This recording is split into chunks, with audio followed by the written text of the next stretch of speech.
I look at the cheap money chart here. I mean, everything is about cheap money today. How much is the great distortion of your economic world the reason we're talking about dinosaurs mating? And cable money's free, isn't it?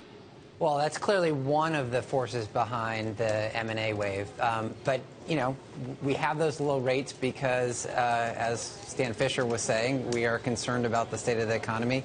The M&A and other implications are sort of secondary, at least from the Fed's perspective.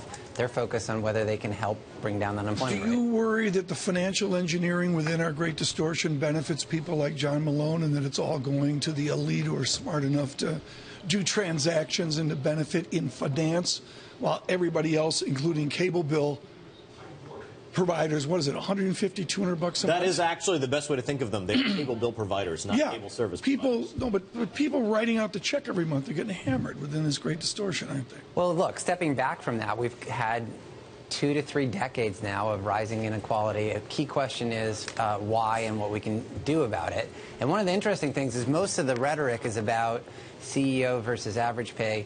The evidence actually suggests that most of the rise in wage inequality is because pay at, say, Apple on average diverges from pay at McDonald's on average, not within firm inequality. Okay, that's a huge. Are you going to write about this? I've written about it once, actually. There's a brand new paper out this morning from the National Bureau of Economic Research. Who wrote it? Reinforcing. I just saw the. Just saw the thing. Okay, Orszag will write about this. Number for Bloomberg 16 View. On the NBR list this morning. Okay, very good. That's what we love having. There were thrilling speeches on Friday from Mario Draghi and Janet Yellen. They both talked a lot about productivity, but I noticed that Janet Yellen spent about 3 paragraphs on state spending. That she really talked about that she believes that there's still a drag on the money that states are willing to put into the economy. And it was interesting to hear her, several years after the recession, still talking about that. Is that still a factor for you? It absolutely is, and we see that in it's not the majority of states, but there's a clear minority of states that are still implementing contractionary policies, and it shows up in lots of different ways. One of the things that I think is most concerning over the long term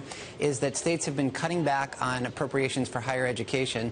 Public universities have not been able to offset that despite the big tuition increases that they put in place, have not been able to offset that over the past 25 years. The quality of our public universities relative to private universities has deteriorated significantly over the past 30 years. We've had one of the, Alex Sherman, to bring it back to this transaction of the moment, one of the raging debates over the barbecue this weekend was the idea of, is the internet good for kids? And the idea is, to Peter's point, the internet can make a lot of kids smarter with access to knowledge. Does Charter and Time Warner Cable use the broadband debate when they try to get this thing approved? Absolutely. Comcast was trying and failed.